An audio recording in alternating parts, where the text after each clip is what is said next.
You've seen them. Those people who move through life with a quiet power. Their words carry weight. Their requests are met. They seem to walk on a different path, untouched by the usual frustrations. You wonder, how do they do it? What invisible game are they playing that you're not even aware of? I'm about to show you this hidden game. It's not about being louder or smarter or even richer. It's about understanding a secret set of rules that most people never learn. A secret that Machiavelli, a master of power, understood centuries ago. Once you see these rules, your world will change forever. Think about your daily life. Someone promises something, then lets you down. You say nothing. A colleague takes credit for your work. You bite your tongue. You spend your energy trying to make everyone happy, only to feel drained and overlooked. You're playing a game, but you don't know the rules. And because you don't know, you're constantly losing without realizing it. What if I told you that the way you've been taught to connect, to be open, to seek friendship, is actually leaving you weak? That every time you try to win everyone's affection, you're quietly handing over your power? That the more you chase their nods of approval, the less they actually respect you? This isn't about feeling good. This is about real-world psychology that gives you an edge. By the end of this video, you will see why some people naturally lead, while others get left behind. Why some voices capture attention while others are just noise. And most importantly, how to step into a new way of living, where disrespect simply doesn't touch you. So before we go further, hit that like button, subscribe, and turn on notifications. What I reveal next reshapes your world forever. Chapter 1: The Trap of the Open Hand. Imagine your inner world is a map. Your plans, your hopes, your weaknesses, they're all drawn on it. Most people lay this map out for everyone to see. They believe honesty is always the best way.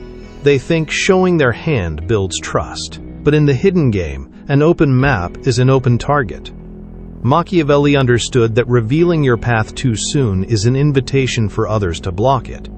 When people know exactly where you're going, they can set traps. They can copy your route. They can get there before you. Your greatest strength isn't in showing your moves, but in making them guess what you're thinking. Think of it like this: if you announce every goal, you give away your power. If you share every hope, you give away where you can be hurt. The world isn't always kind. Many will pretend to cheer you on, then quietly work to get ahead of you, using your own revealed map to find their way.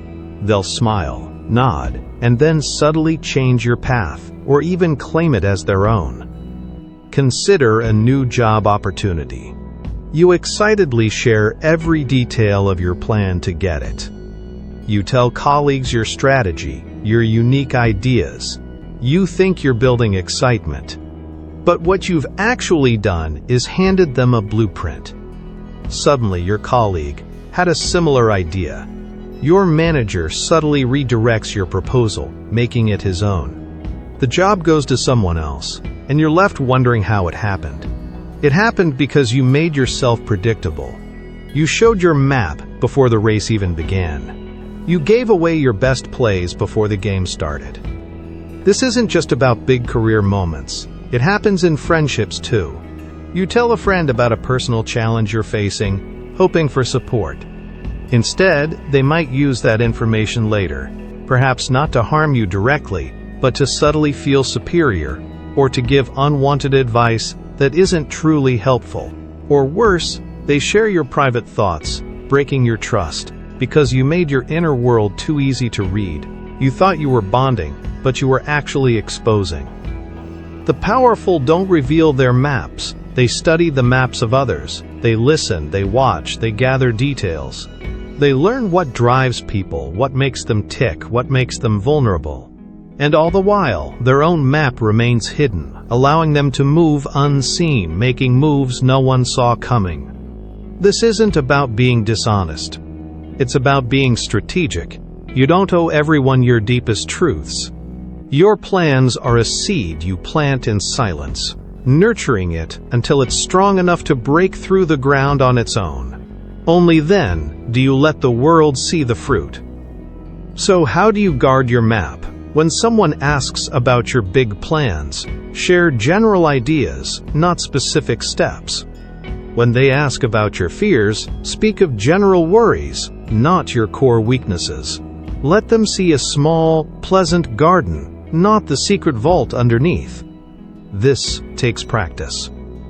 It takes resisting the urge to overshare for comfort or connection. But the reward is immense. Your plans stay safe, your vulnerabilities remain hidden, and your power grows unseen.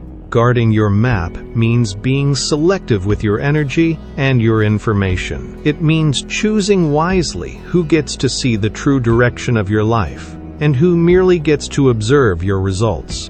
Chapter 2. The Echo of Silence. Most people rush to fill every quiet moment. They talk when they're nervous, they explain when they're unsure, they react loudly when they feel attacked. They believe that being heard means being important. But in the hidden game, silence is a powerful echo. Machiavelli taught that the one who speaks least often holds the most control. When you speak, you reveal your fears, your desires, your limits. When you are silent, you force others to reveal theirs. Your quietness becomes a mirror, and they start projecting their own worries, their own plans, their own guesses onto you. Think of a strong chess player. They don't shout their next move. They sit, they watch, they think. Their silence makes their opponent nervous. They wonder, what is he planning? What does he see that I don't? Your silence creates this same kind of tension. It makes others unsure, and uncertainty is a powerful tool. When someone tries to provoke you, to make you angry or insult you, their goal is to get a reaction. If you react with anger or upset, they win. They now know how to control your feelings. But if you meet their challenge with a calm, unmoving quiet, you show them they have no power over you. You become like a rock in a stormy sea, unmoved, unshaken. This kind of calm is terrifying to those who rely on emotional drama. Consider a heated argument at work or with a friend. Most people jump in, defending themselves, raising their voice. But what if you don't? What if, when someone tries to stir you up, you simply pause? You look at them with calm, steady eyes and say nothing for a moment too long. This silence feels louder than any shouting. It forces them to replay their own words. It makes them wonder if they've gone too far, or if you know something they don't.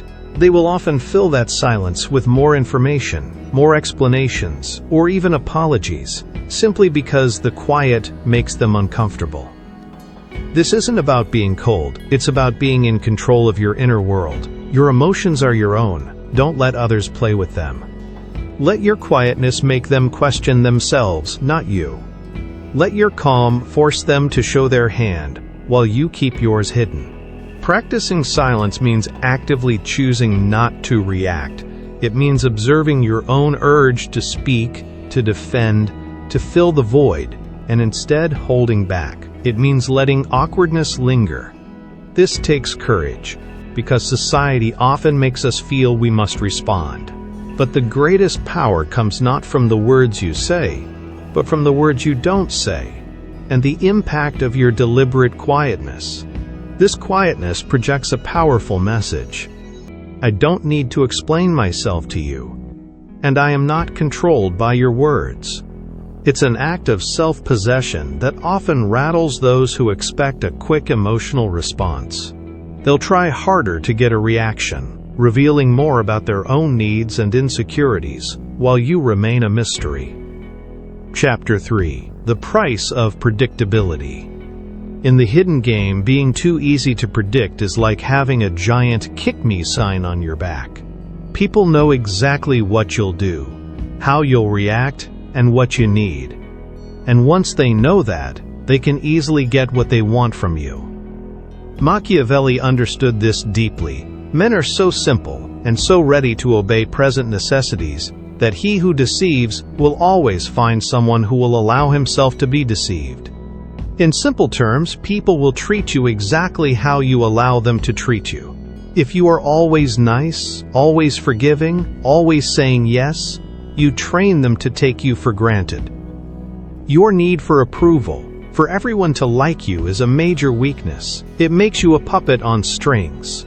Someone offers a small compliment, and your brain gives you a little hit of good feeling. Like a craving, you'll want more. Others learn this fast. They'll use small praises to get you to do big things. You're so generous, can I borrow money? You're so understanding, can you just let this slide? This cycle is dangerous because it makes you dependent. Imagine someone who constantly posts online, waiting for likes and comments. Each like gives them a small rush. Soon, they change what they post, how they act, even what they believe, just to get more of those likes. This is approval addiction in action. They lose their real self, becoming a performance for others. In face-to-face life, it's the same. You start changing your opinions, your clothes, your hobbies, just to fit in, just to be liked. And every time you do, you lose a piece of who you are, and you tell others they control you. Breaking this habit is hard, like breaking any addiction. Your mind will tell you that without others' approval, you'll be alone. It will make you feel bad for not pleasing everyone. But you must choose your own path. You must be willing to be disliked, misunderstood, or criticized. Your own opinion of yourself must be stronger than everyone else's put together. To break free, you must become unpredictable. Don't always be the same. Sometimes say yes, sometimes say no, sometimes be open, sometimes be distant. This keeps others guessing. They can't assume. They have to respect your choices, because they don't know what you'll do next. Machiavelli said, since love and fear can hardly exist together, if we must choose between them, it is far safer to be feared than loved. He meant that when people respect your boundaries and know there are consequences, that's more powerful than just wanting them to like you. Being unpredictable forces them to respect you. Being unpredictable doesn't mean being wild or crazy, it means having a wide range of responses. If someone always expects you to be a pushover, sometimes be firm. If they always expect you to be serious, sometimes be light. When you refuse to be put in a box, you take back control. They can no longer easily guess your next move. And that uncertainty becomes a source of your power, forcing them to treat you with more thought and care. This also means not falling into patterns. If you always apologize for small things, stop. If you always give second chances, sometimes give none. Keep them guessing, not because you're playing mind games, but because you're refusing to be defined and controlled by their expectations. Your freedom becomes your greatest weapon against their attempts to make you predictable. Chapter 4. Setting the rules of engagement. In the hidden game, you don't play by rules set by others. You set your own. And the clearest way to set your rules is through boundaries and consequences. Most people let others walk all over them because they don't set clear lines, or they don't enforce them. When someone disrespects you, and you do nothing, you're telling them it's okay. You're giving them a free pass. But when there's an immediate, clear consequence, they lose your help, they lose your time, they lose your presence, they learn quickly. Machiavelli knew that men judge more by what they see than what they feel. People see your actions, they don't know your intentions. So make your actions clear. If someone crosses a line, act swiftly and without drama. No long explanations, no multiple warnings, just a clear, firm consequence, then move on. This teaches everyone that your boundaries are real, not just suggestions. Let's be practical. Someone is late for a meeting with you. For the third time. The old you would smile and say, "No problem." The new you, however, might calmly end the meeting 10 minutes early, stating you have another commitment. No anger, no lecture. Just a direct consequence. They lost valuable time because of their lateness. Or, if a friend always dumps their problems on you but never listens to yours, you might politely say, "I can listen for 15 minutes today. Then I need to get back to my own tasks." You are not being mean. You are simply defining the terms of the interaction. Your actions teach them faster than any words ever could. This creates a powerful shift. People will start to adjust their behavior around you, not because they are afraid, but because they learn that certain actions lead to predictable outcomes with you.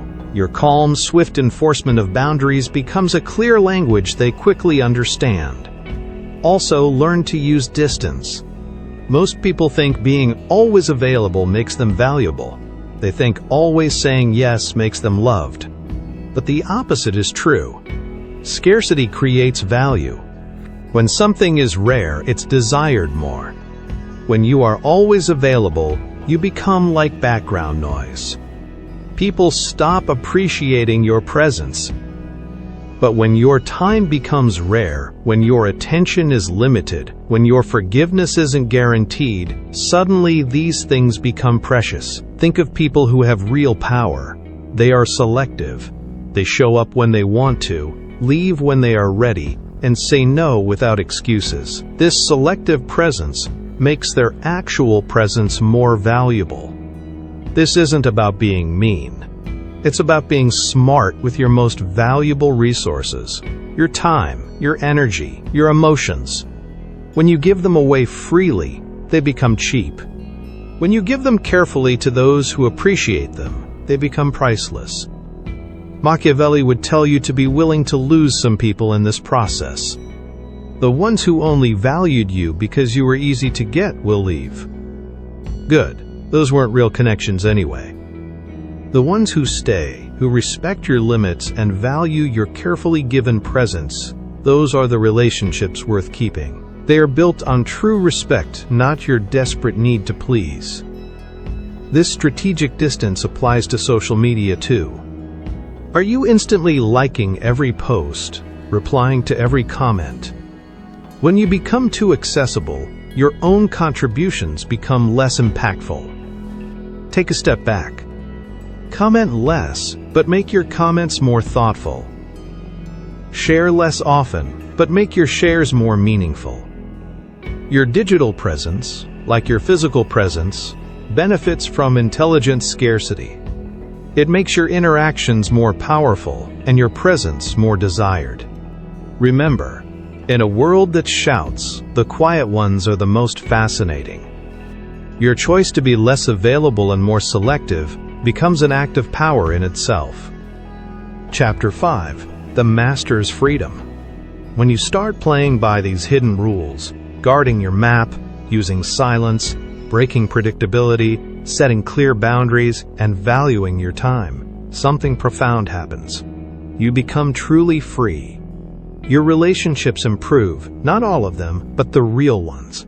Some people will dislike the new you because they can no longer control you. Let them go. The connections that remain will be deeper, more honest. People will connect with the real you, not the mask you used to wear. Your confidence will soar. Not a fake confidence that needs others' approval, but a deep inner strength that comes from knowing your worth is settled.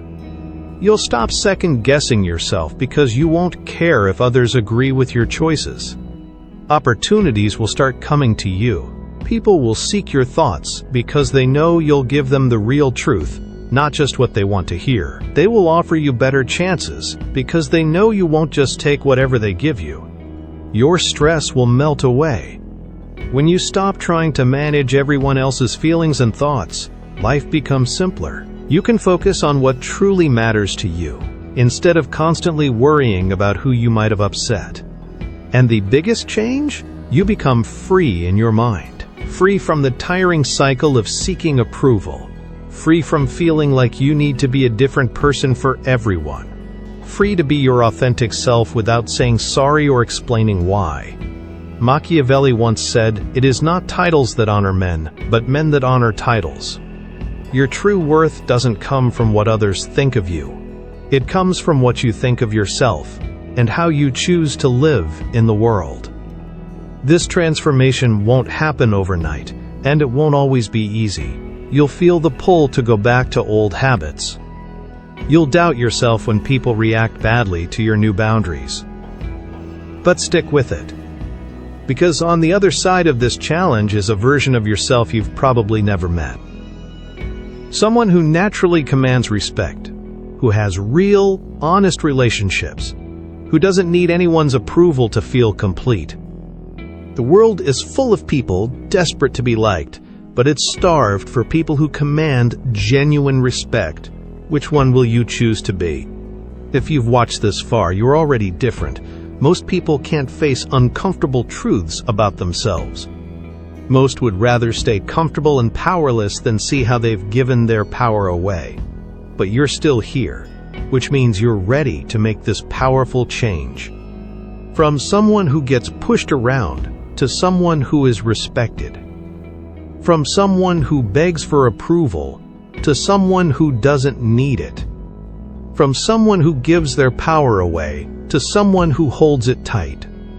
Remember, this isn't about becoming cold or mean, it's about becoming strong. It's about understanding your true value and refusing to accept anything less than real respect.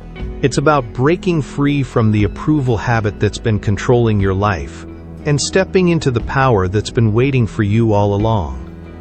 The rules we've talked about today, guarding your map, using silence, breaking predictability, setting quick boundaries, and using distance wisely. These aren't just tricks. They are a new way of living, a new way of moving through the world that naturally earns respect. Machiavelli once said, "The wise man does at once what the fool does finally." Don't wait until you've been stepped on for years before you finally decide to stand up for yourself. Start today. Start now. Start with your very next interaction. Your future self, the one who commands respect, who has genuine relationships, who doesn't need anyone's approval to feel whole, is waiting for you to make this decision. The only question is, how long will you make them wait? If this video opened your eyes to how you've been giving your power away, hit that like button. If you know someone who needs to hear this, share it with them. And if you want more content that cuts through the noise and gives you real tools for personal power, subscribe to this channel and hit the notification bell. The journey from trying to please everyone to becoming a respected person starts with one step. You've just taken it by watching this video. Now take the next one by putting what you've learned into action. Remember, in a world full of people begging to be liked, the person who doesn't need approval holds all the cards. Be that person. Command the respect you deserve, and watch how everything in your life transforms when you finally stop giving your power away.